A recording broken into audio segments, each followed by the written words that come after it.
Hey, how you doing? I hope you're well. I'm Deanna and welcome to my channel.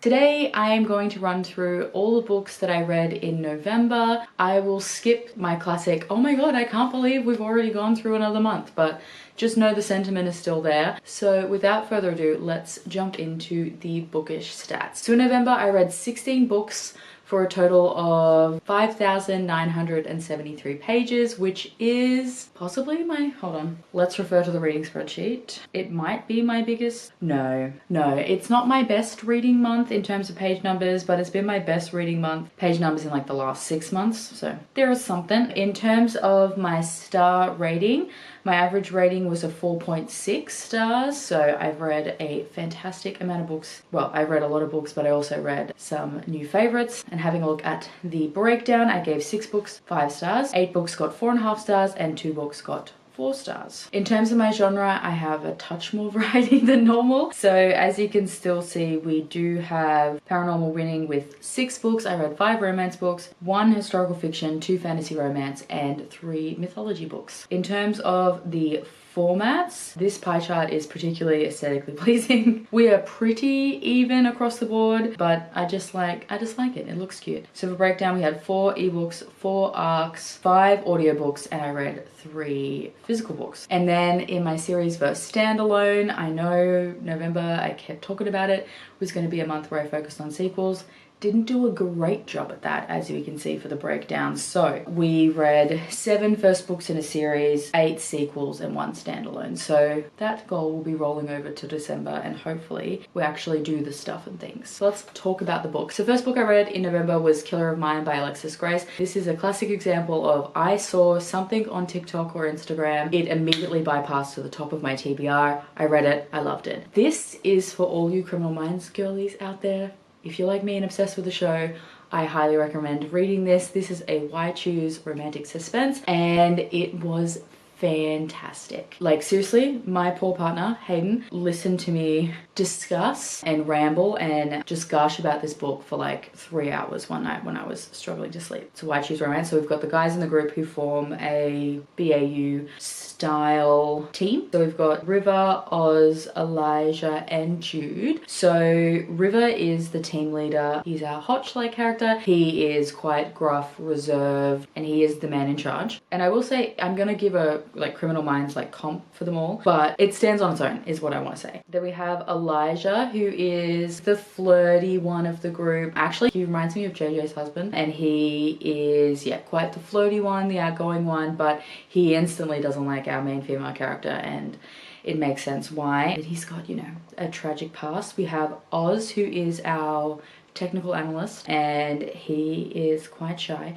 And then we've got Jude, who is our genius type character, and we are following a girl named Freya, who is a detective, and she's worked her way up the ranks to become a detective at quite a young age after completing the police academy, and she is heavily following a serial killer, crosscut killer, in hopes that they will be able to find him. It's not a spoiler, it's in the first line of the blurb. That is her father. She's escaped him, and she has become a detective in hopes of being able to catch him. And all of a sudden, start of the book, bodies start dropping. She gets roped in to help with the case because there are some suspicious things happening, and they think that she may be responsible, and they make it all like seem legal that the local PD are lending Freya to the FBI, but obviously they're wanting to keep her close because they think that she has an insider track. And yeah, it definitely felt like the end of episode 1. The ending, like, and it was so shocking. Like, the twist was twisting. I don't read a lot of mysteries or thrillers if it's not romantic suspense, so maybe I'm just not looking for the clues, but I need to go back and reread it. But when that twist hit, I then was reminded of all the little things that happened in the book and little clues in the case that she'd said that didn't really make up, and everything made sense. And I am dying for the second book. In terms of like the romance, it is a bit of a slow burn. She's definitely developing feelings. Jude and Oz seem to be the ones she's developing the relationships with quicker. River, he's kind of taken her on as one of the team and has that very protective instinct, and they've got a thing going. Elijah is the one that is a little bit difficult because his mother was one of the crosscut killer's victims. I'm obsessed with this. I will write a full review. I just haven't had the mental capacity. Work has been a little bit crazy. I started a new job right before their peak period. Why do I do this to myself? So I haven't had the time to do that, but I will be writing a review, and she has just announced the sequel, which is called Secrets of Mine. I'm not entirely sure when it's coming out, but just know that when it does come out, I will be buying it for sure. The next book I finished was another first book in a series, and this one was a review copy, Secrets and Shadows by Demi Warwick, and it's been comped as like Harry Potter because there's a magical academy with witches meets Fourth Wing. So I love a magical school, we know that. And this one follows Lilith Knight. Basically this world, some people have magic, not everyone does. It's kind of seen as like a big deal if you're invited to attend Obsidian Academy, and she is hoping to go there and follow in her father's footsteps. So we have, in this world, the magic system is divided into predators and prey. It also has this cool like spirit animal that kind of comes out that's made of shadows. It's the way they channel their magic through. So if you have a predator, such as like, you know, a lion, a tiger, a bear, that kind of thing, you're going to have more kind of like offensive, like attacky type magic. Where if you have a prey, like a bunny or a deer, your magic is going to be more in like the healing kind of sphere.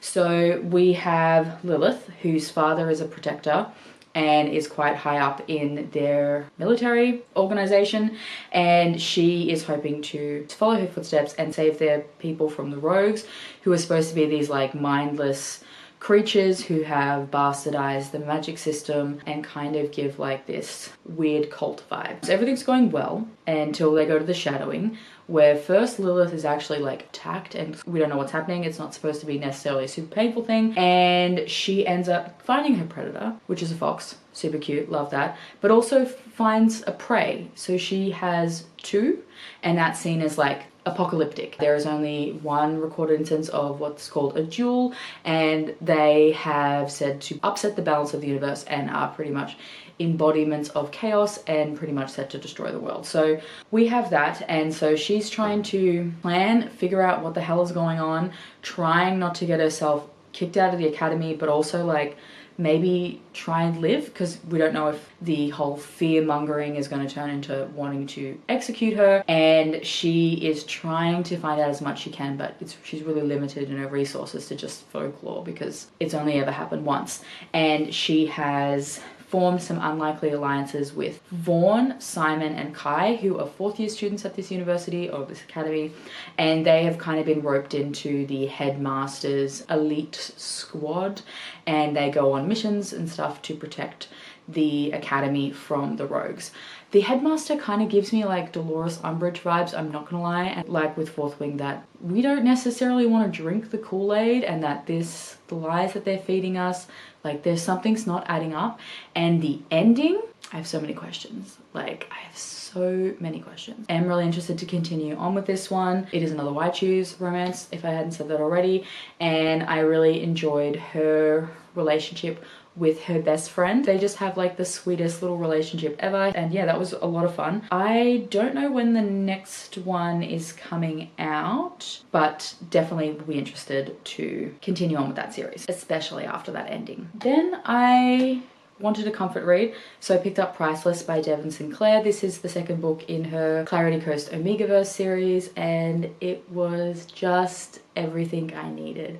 I don't know what I was feeling at the time, but this is a Omegaverse romance which follows Ocean, who is a plus-size character and ends up in a marriage of convenience with three alphas who are billionaires, and it is this beautiful story of watching her trying to escape from her aunt and uncle's abuse, both financial and especially psychological, and learning to be comfortable with herself, love herself, and accept the fact that these alphas are completely besotted and in love with her. I love the way that Devon is able to capture that nuance of her feelings and thoughts about her body being a plus size character. You know, it's not prevalent every day or in every scene, but there are something that'll trigger her and something will happen that she doesn't feel comfortable, or she feels judged or whatever in how she looks, and therefore doesn't feel like she's worthy for any of the attentions of the alphas. And it's just, yeah, I think I was in the mood for something where the romance was sweet. I loved it. I was just gonna read a couple of chapters, and then next thing I knew I'd reread the whole thing, so I needed it. And I am excited for the next book in the series, which is going to follow the last girl in the friendship group, so that one will be interesting. And then I picked up If I Were to Die by L.A. Cannon. This is her newest release, and it is an MM rockstar romance, heavy on the angst, and my god, I knew that this was going to be angsty and messy just based on the books that I'd read from L.A. Cannon before. She's one of my favorite authors. If you love a rockstar romance, this is the woman to go to. I find that very few people who write rockstar romances actually include a lot of music and things like that in it, where she definitely, it's on tour, music, talking about bands, writing, recording, touring, it's all in there. And yeah, so I knew she was going to be angsty, but I didn't realize how dark it was going to be, and oh, I was crying by the end. I then had to reread the prologue because this is following two boys, Noah and Kai, and it is their very toxic friends to lovers to enemies to lovers relationship. All right, so we've got the first book in the duology, we've gone friends to lovers, we're at enemies, firmly in the enemies at this point in time. And the way it's split up is that we get anything from the present day perspective is from Kai's point of view, and anything from Noah's point of view is in the past. So we open up in this prologue from Kai's point of view when he's really at rock bottom, and then we flash back to Noah's point of view when they first meet each other, when they're like 12. Noah has recently moved to this town in, I think it's, yeah, I'm pretty sure it's in Finland, and his mum has had to move to take care of their grandmother, so she's dying, and he's kind of like this weird, quiet kid who's not really into sport or anything. He just wants to read his comic books and, you know, chill out. Being the new weird kid, he's getting picked on by other kids because kids are brutal, and Kai comes in and helps him, and they form a very fast friendship. So we see their relationship, and because it's all told from Noah's point of view, some of the stuff that happens to Kai, which is hinted at, it just breaks my heart. And especially when we get his,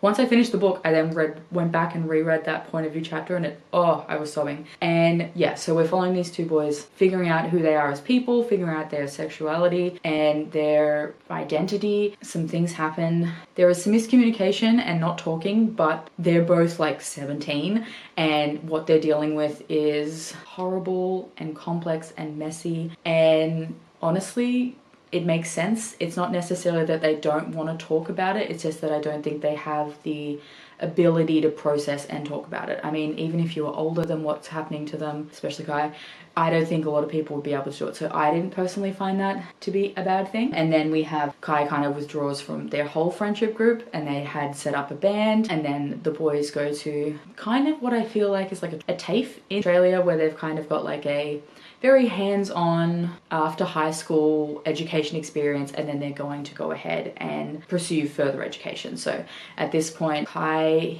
has landed a gig to be the drummer of a very up-and-coming post-punk, post-hardcore, think Bad Omens, Bring Me the Horizon, Pierce the Veil, Sleeping with Sirens, maybe Beartooth band. And at this stage, Noah's trying to think a little bit more logically, I guess, and he's going to study to be he wants to get into like film scores and things like that. So he's off to London to do that. So these boys are very precious to me, and I told L.A. Cannon that as well, that I hope that they get their happily ever after. And I feel like it's going to be really, really messy, and we're still going to go through a lot of crap with the pair of them. But once we get that HEA, it's going to be so good. So I'm counting down the days until we get the second book in this duet. I then picked up Stolen by the Wolves by Lynx Robinson, and this one's been floating around on social media and has been on my TBR for a while, and I know Jess from Honest Fiction really enjoys this, and this is the first one I've read with a historical setting. So we have got this Iron Age setting From memory, it's set in Ireland and Denmark, but it's the equivalent of like the Viking era. I just thought this was fascinating and a way to explain the kind of vicious otherness of the Vikings by making them alphas. And then we have Tamsin, and these people have got the same kind of alpha omega designations. However, they are definitely ruled more by like Christianity, so it's seen as a curse. So they go through these trials. Any of the boys who are seen to be alphas are put to the test to see if they can shove down their alphaness, and those who don't end up killed. And the women are taught to repent and self-flagellate if they feel a heat coming on. So it's a very different, very brutal world, and this is definitely a very slow burn in terms of it's going to be a wide choose. We're definitely building a pack really slow, and I just adored this setting. I listened to this one audiobook, completely flew through it, and I think this one is going to be a favorite of mine. This one's a lot of setup in terms of the world, how the designations and what we know to be Omegaverse fits into this historical setting, and I'm excited to see what happens. So the Vikings have been told that they're going to help whoever take Dublin, and the Omegas are seen as Freya's children, and they have kind of seen as a myth, but these Viking brothers, they're pretty much determined that they live here. They obviously arrive, they sent them, and they're like, yep, it's here, and they take over and capture the Omegas. Jane Maudson is one of the Vikings, and he didn't think that these Omegas existed, so he now, upon the discovery, is kind of like, shit, we probably shouldn't have agreed to what we agreed to. He ends up being like a protector to Tamsin. She, as part of this allegiance, ends up being sold to this Northumbrian prince who treats her like absolute garbage, and I'm very excited to see how this one plays out. I'm super rambly. I know I'm not making any kind of coherent sense, but it does give me like Vikings or The Last Kingdom, and I am very excited to continue with it. I then picked up another 5-star read, and that was Jacquelyn Benson's Empire of Shadows. Okay, so I grew up watching like The Mummy. Indiana Jones is like one of my favorite franchises. I loved Romancing the Stone. Those kind of archaeologist adventure films is something I really love. So when I saw this one, I had to pick it up, and I completely adored it. So in this, we are following Ellie. It's set in like Victorian London, and Ellie is seriously a hero. She is a suffragette. She pushed and pushed and pushed her way to get through to university. She has a job as an office clerk in the records department, and she really wants to be an archaeologist, but just due to the failings of society at the time and the fact that she was born a woman, she's kind of stuck working at this records department. She is getting fired because she was arrested for a protest of a suffragette because she chained herself to the gates of Parliament, as you do. And as she's getting fired, she discovers one of the Mesoamerican cultures. I don't know if it was specifically stated if it was Mayan, Incan, or Aztec, but she discovers a map and a journal from a Spanish conquistador who is basically saying that he found an equivalent of like El Dorado, and she picks it up because her boss is way underqualified, has too much power, and doesn't treat any of the artifacts with as much respect as she thinks they should be kept. And as she is packing up her bag, she realizes that some very dangerous people are after 2 artifacts that she has accidentally pocketed, and they're on the hunt for her, and she ends up on a boat to South America. And there she meets quite possibly the most beautiful man ever, Adam Bates, who is an American who has basically given up his life in, I think his dad's like a company owner and wants him to take over, but it's not for him, and he spends his days trekking into the jungles and is going to map it out. Ali's there. She wants to find the key to the end of the treasure before the bad guys from London trace her down. Unfortunately, no one wants to take her that far into the forest to chase after a myth, except for our wonderful hunky American, and I loved it. If you love The Mummy, obviously, and Indiana Jones, but also love that Sandra Bullock film with Channing Tatum. It's set in modern day, but The Lost City, it gives those vibes. So the dynamic between Elle And Adam is definitely the dynamic between Sandra and Channing Tatum in The Lost City. She is so smart and she gets very prickly and defensive that people underestimate her because she's a woman, where Adam will kind of question her, but he's fully aware that she is the smartest person on the boat as they're traveling. When it comes to cultures, when it comes to uncovering these artifacts, but he is the expert when it comes to survival and getting them through the jungle safely. And I just completely adored it. There are moments in this book that I was laughing when they get to the city, the bad people rock up and she's just like, spitting out facts about the artifacts and the signs and the artwork and the images, and he's just kind of like, can we please hurry up, we're about to be murdered. I think his head was going to explode if she decided that the best way for them to escape was for her to blow something up. And yes, it was just so much fun, so smart, so romantic in terms of their romance. She doesn't necessarily want to fall in love because there are some secrets between them, but also like, is that giving up her drive and power that she's been pushing for to become an independent woman and fight for her career, where he is kind of like, she is so smart. She is too smart for me. And yeah, I love them. I am so excited for this sequel. The sequel means that they are going to Egypt and they're going to meet her brother, which I can't wait. I am completely obsessed with the series, and then I just hope we get more. It is such a fun time. And then I picked up A Pack for Autumn by Emilia Emerson, which is the first book in her and Ileana Lee's shared Omegaverse small town romance, and this was so good. This was exactly the like little cozy pick me up I needed. It has like all the small town Gilmore Girl vibes, and I'm not normally one for a small town romance unless it's apparently Omegaverse or paranormal, and the way that I just wanted to pack my bags and head to this small town was crazy. So in this we are following Olive, who is an Amiga. She needs a fresh start after the death of her parents and the fact that she's unable to keep her parents were fishermen and she's unable to keep their boat and their business afloat, so she had to sell up. So she decides to take a job at Starlight Grove, which is a small town that she absolutely loved from a family holiday years ago, and accepts their job as the new lighthouse keeper because she figures it's fully furnished, the pay is enough for her to kind of get by, and it's far enough away from the town that she can be isolated, be by herself, and just figure stuff out.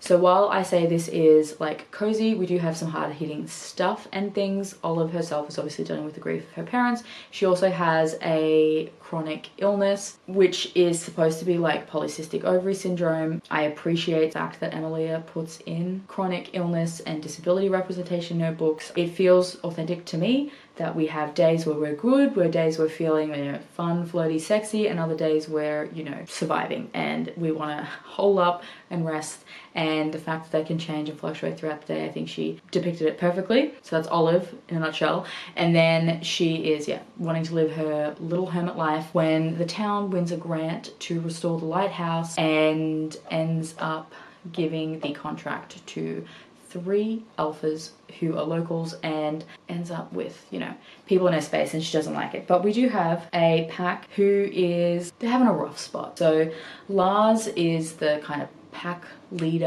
and he is been besotted by an Amiga he smelt 6 years ago, and he's obsessed with it. And then we have Easton, who is fully obsessed with Olive and has partaken in some light stalking to ensure that he's at the market when she's there. And you know, he is so beautiful. He himself is dealing with abuse from a parental figure, and he is just the absolute embodiment of a golden retriever that he knows he's too loud and too intense, and he knows that'll freak Olive out, so he's trying to just like hold himself in and do little things and like just be in her orbit so she gets used to him, and I love him.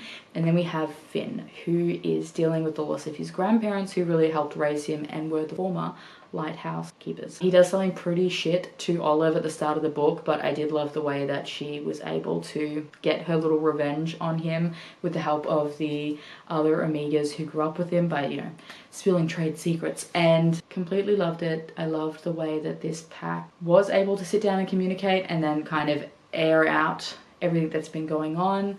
I love that we've got this kind of very sweet Omegaverse. We've got the, you know, the the stuff we like to see in Amigaverse, knots and heats and the courting, and I love it. And then most importantly, we love Felix, who is the town mayor and cat and matchmaker extraordinaire, and he ends off with his own little chapter about which of the Amigas he's off to next. I completely love this. I imagine once all 4 books are out, I'm going to go back and reread it because it was just so much fun. I will rapid fire through the books that I picked up for final book support group readathon. I finally picked up Bittersweet Melody by Kate Stewart, and this is the bonus epilogue little novella thing for Reverse, and I really enjoyed it. I've been putting this off because this is like one of my favorite duologies, and this is actually more than just a smutty little novella that you think it's going to be. We do see both Natalie and Easton, I think it's like a year, maybe 2 years after the end of Reverse, and there were kind of a couple where I was like, yeah, I don't know if they're gonna last. And they're on the rocks at the start of this, mostly because they've stopped communicating and they're hiding things from the other person in hopes to protect them. So Easton's hiding some of the more dramatic, invasive, fanatic fan behavior and things that he's been dealing with on the road. And at the same time, very similar, Natalie is hiding the abuse that she's getting from his female fans for being his wife, and they're just not connecting. So they have a massive tiff at the start of this. They're in Mexico trying to rekindle. They want to have like a little 6-day sexcation to like re-spark the engine and all that jazz. Don't know why. Easton decides to invite their parents along as well, both sets of parents. But that's great because I love the dynamic between Stella and Nate and Reed, and they're really a good sounding board for Natalie. She is annoying, but I think maybe that's because she is quite neurotic and overthinks and is quite anxious, and maybe I don't like seeing a mirror of my own personality. Easton is relatively patient with her, but I think what sparked the argument for them hit a little too close to home and it quite hurt him, and it made me cry at a certain point, which I really should expect from Kate Stewart, that if she's writing this kind of contemporary, it's gonna destroy me. And I just appreciated the fact that we got to see a glimpse into their after happily ever after, and then it was a really good look at the fact that relationships, once you toddle off into the sunset, they still are work. You still need to tend to them and put enough care and effort if you want them to succeed long term. And yeah, this was great. And then I picked up Eidolon by Grace Draven, which is the second book in the Wraith Kings. This finishes off Brishan and Eldeco's story, because I believe we move to a different character in the next book, and I really enjoyed this. The first book, Gradients, really focuses on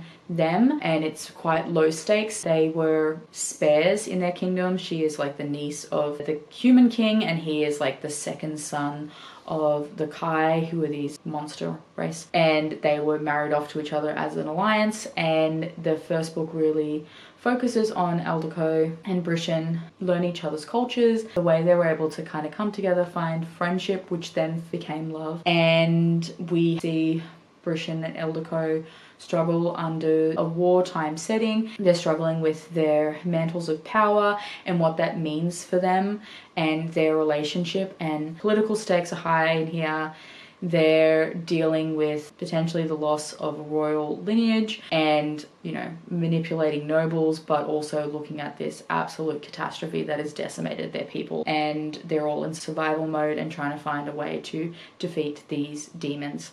And it was great. I enjoy Grace Draven's writing style. The audiobook was fantastic, and I would be excited to continue with the Wraith Kings. I then read Lore Olympus Volume 5, which is by Rachel Smith. This is a webtoons comic which focuses on Hades and Persephone. Won't say too much about this just because we're in the 5th installment. We are at the point where I haven't read up to in the comics, so all of this is like brand new information, and we're getting to learn a little bit more about Persephone and what this big thing happened that made her come to Olympus. And it's a really just slice of life. The art style in here is stunning, and I love the snapshot we get of all the other gods and the little references and nods we make. I don't know if there's much else more I can say. It's the only graphic novel series that I actually read because I'm besotted with the art style and love Hades and Persephone. They're so sweet together. I'm not sure how many more are going to be out, but I will continue to read them as they come out and continue to slowly collect them. I think once it's finished though, I might sit down and just read them all back to back to back, just because there's been enough time between reading installments that I'm starting to forget the story. We'll stick on the mythology train, and next I read The Women of Troy by Pat Barker, and this is the second book in her The Women of Troy series, I believe it's called. It's a sequel to The Silence of the Girls, and I believe this is kind of a reimagining of Euripides's The Women of Troy, which is a play by the Greek tragedian. I love a Trojan War retelling. It's my favorite myth. I'm completely obsessed with it. I think this actually might be the first Trojan War retelling where we have it set completely in that space and time between the fall of Troy and the Greeks, well, the Achaeans heading back home. The whole book is centered in the aftermath and what happens just as they're ready to set sail, and it was quite fascinating. So Briseis really is our main character. She has been upgraded from slave to wife, so it does grant her a bit more freedoms around the Greek camp.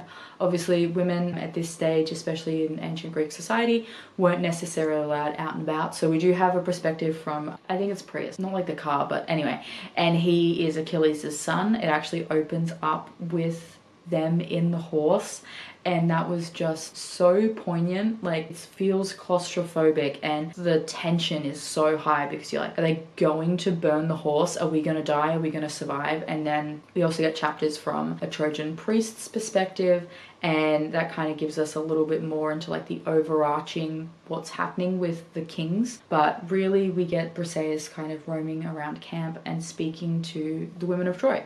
So we get her to check in with Andromache, who was Hector's wife. Her baby was thrown off the walls of Troy like all the other Trojan boys, so she's dealing with that, and then it's been gifted as a war prize.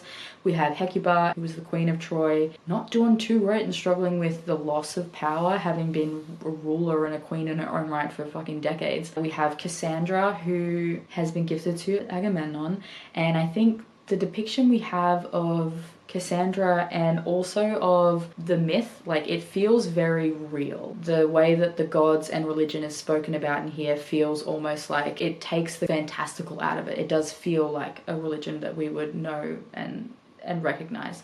They pray to them, they hope to them, they use signals to manipulate and justify actions, and they're not really sure what to make of the fact that it's claimed that Cassandra has been gifted prophecy. No one believes her, so that is an interesting dynamic there. And then we've got Helen, who, again, very interesting character. Don't think she's portrayed fully well in here. Overall, I really did enjoy this. I love getting to look at these women's lives, and we do have this undercurrent of female rage throughout the whole book. There are some uncomfy words used to describe Cassandra, which I didn't like, and there was also some really uncomfortable language about a slave girl and being plus size, and yeah, didn't enjoy that. That's why I dropped it down a star. Would be very interested to pick up the third book. I'm assuming it's going to be the final book, which is called The Voyage Home, and we're going to obviously follow them on their way home, and I imagine we'll get some of the Odyssey kind of tossed into this tale.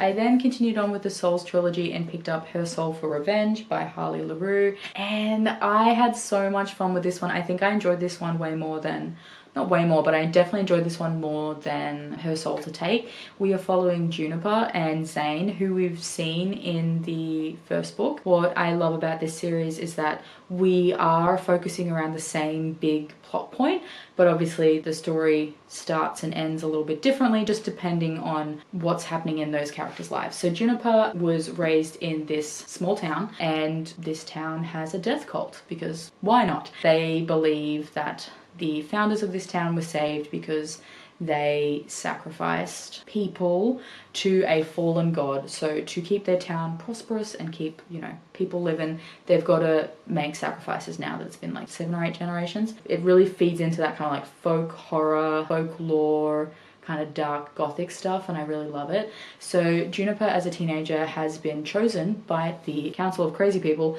to be the sacrifice for her bloodline. They drug her, they throw her into a pit and think, well, we're done with her. Sacrifice, done. However, she manages to escape, and she has been pretty much at the start of this book on the run until she finds out that the townsfolk had remembered that she had a brother, and the brother takes her place as a sacrifice. So she decides to sell her soul for revenge and seeks Zane, who is a demon who coincidentally buys souls, to get revenge on this town. And I really loved the dynamic. What I love about this series, and I know we're going to get it in the third book as well, is that we have these demon men who are quite demonic, quite dark, quite edgy, but are also like kind of sweet little snowflakes for these women. But they're kind of perplexed at the start as to why they're feeling this way. They just assume it's because they now own this person's soul, and you know, they're bound to the polite etiquette of soul obtaining, but really they're falling in love slowly. And yeah, love Zane. He is definitely the fun, flirty demon who will turn dark and demonic on a dime if you go after and hurt what's his. So yeah, completely love this one and very excited to finish off this trilogy. It's one that I probably will pick up and reread because I just love the kind of gothic horror, folk horror vibes. I was then kindly sent a review copy by Valentine PR and J Rose for the next book in the Harrodine Manor series, which is Burn Like an Angel, and oh my god, I completely adored this. I'm a little disappointed that it's only a duology, but that's just me being greedy because I love these characters and I loved getting to see more of them. So this is a dark, very dark Why Choose Romance, and thankfully this picks up right where the first book left off because there was some intense things happening. We are following Ripley, Lennox, Xander and Rain as they deal with this quite dangerous, violent situation with this horrific organization which has kind of moonlit their way into being these state-of-the-art forefront of psychiatric help, but are actually using it as a way for rich people to have a unlimited source of people that they can use to do whatever they want with. And I love this one. It's not as dark as the first book just because we've kind of come together as a unit, and I love that there's little moments like they make this date night with Ripley in a safe house and they just have these kind of like mundane little moments throughout everything. We get to see them once this documentary goes out and I really love that, and we are getting another series based on the Anaconda team, so I can't really say too much more just because it is the second part of a duology, but safe to say I just loved it. And I still need to read the first series in this universe, the Blackwood Manor, but that will probably be a New Year thing for me. I am liking the fact that I still have one series to go in this shared world, so definitely excited to pick up that one. Then I picked up another review copy, so thank you so much to Tessania Odette for sending My Feral Romance my way. This is the second book in the Fae Flings and Corset String series. Did not think I was going to love this one as much as I loved A Rivalry of Hearts, because that book literally owned me this year and has become one of my favorites. But I can safely say that I love this one even more. Monty and Daphne are just so perfect for each other, and you guys, you need to read it. I completely love it. So this whole series is like a very Bridgerton Regency style fantasy world with Fae. So we are following Daphne and Monty, who we met. They were the organizers with the publisher for the book tour that happened in the first book, and they have kind of had a bit of a rocky relationship. So since the end of the tour, Monty was fired from his publishing house and he pushed Daphne away. It's been a year and Daphne has managed to get herself a contract to be the illustrator for Edwina, who is the author in the first book, her book covers. So she's going to do like beautiful clench covers. However, she cannot draw the male form. She uses her own body as a way to get the expressions and the movements and the placements for the women, but not doing great on the male front.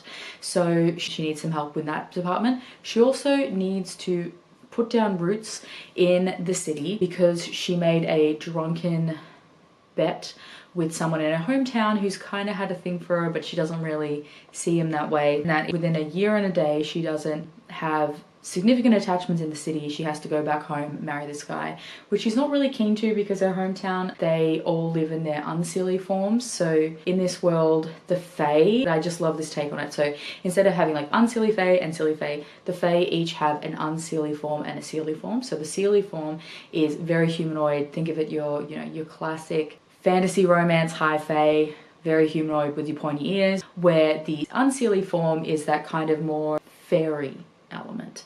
They can be shifters, like they can literally be an animal form. Daphne is a pine marron. They could be elemental, be more of a corporeal form.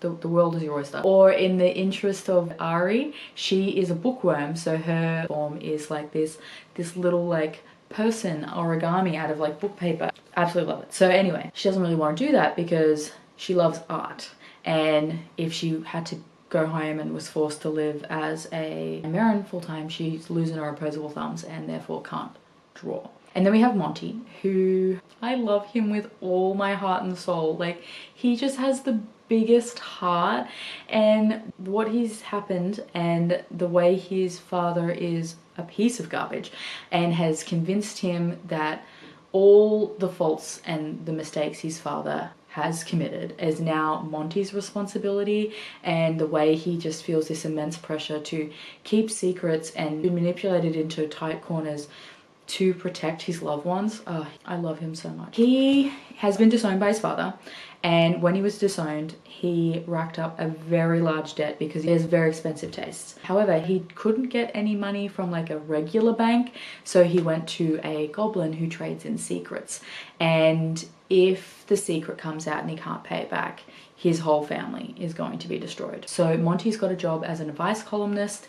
He needs to get his collection of columns published so he can get an advance and use that as collateral to pay off the evil moneylenders and then get a loan to just pay off the rest of the debt. However, the publishing house does not want to give Monty the publishing deal at the moment because it's just repackaging what the newspaper's already published, and they would like to include a case study. Therefore, the two enter into an agreement and a bargain. Monty will be Daphne's model and help her out of her engagement, and in return, Daphne will be Monty's case study and will use his advice from the columns to find herself a suitable mate.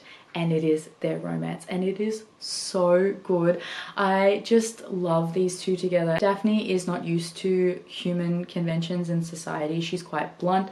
She gets very frustrated with the kind of two-faced, multi-meaning nature of the high society, and she's very blunt and will just tell it to you how it is, which is perfect for Monty because she literally is able to talk through all the crap that his family's putting in his head about him being responsible for everything, and she's like, not true, and is able to be so blunt and brutal and come at it as like this objective perspective that he realizes what kind of manipulation and trauma his family sent his way. And then Monty is even able to show Daphne the kind of sweeter side of life. She is quite shy and quite uncomfortable, so he's been able to bring her out of her shell and take her to places around town that she never really would have been to. And I think the best thing about it is just those little moments, and I think it clicks for Daphne that even though he comes across as this rakish playboy, he pushes everyone away because he's scared for them to get hurt. He still remembers what her favorite drink was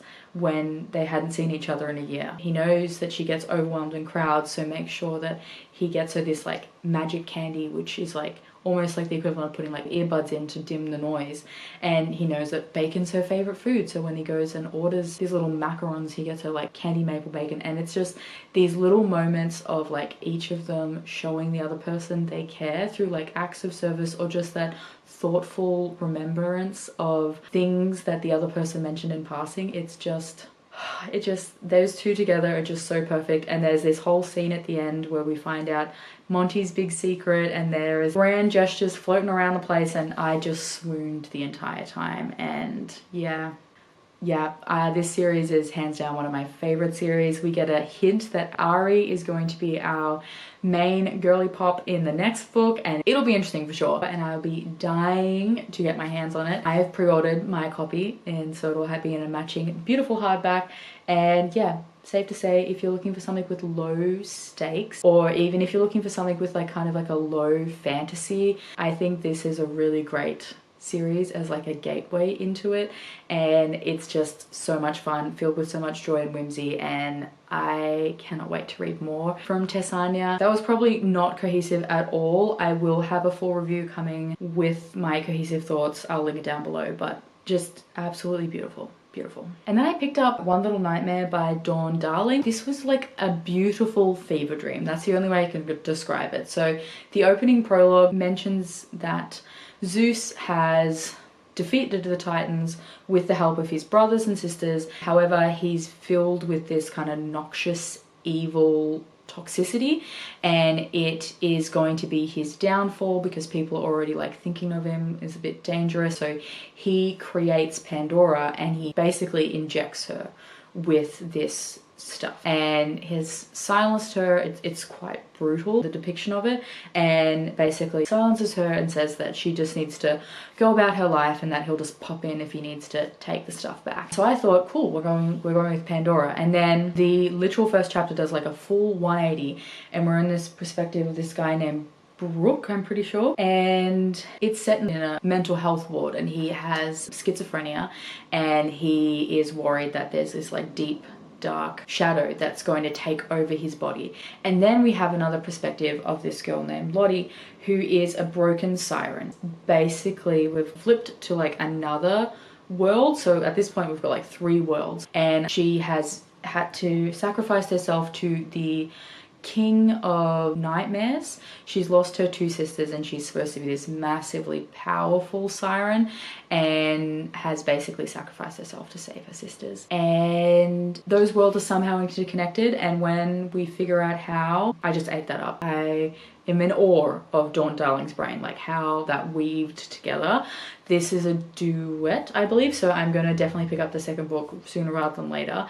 And it was just so beautiful. The nods we had to Greek mythology, and then how she was able to form these other elements. Like if anyone's read this, please let me know, because I would like to talk to someone about the specifics without these vaguenesses. But it kind of gave me that vibe of like Sucker Punch, where we had like one world, but then, you know, instances branch out into alternate worlds, and very excited. This was actually mostly told from our main male character's point of view, which I haven't read that in like a fantasy romance or a romance in a while. Like I would say 80 to 85% of the chapters were from his point of view. He's really grappling with the fact that he doesn't really know what's going on since he's woken up in this asylum.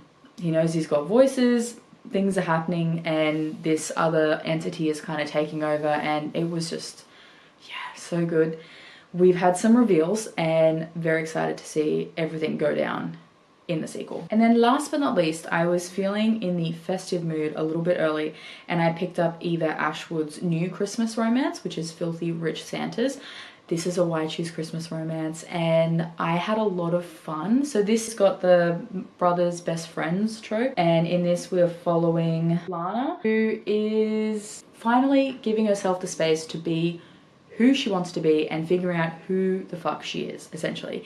So she has been dumped by her fiance because she has lupus, and she's not necessarily fun to be around, and she's also plus size, so it doesn't really fit his image anymore, so he dumps her.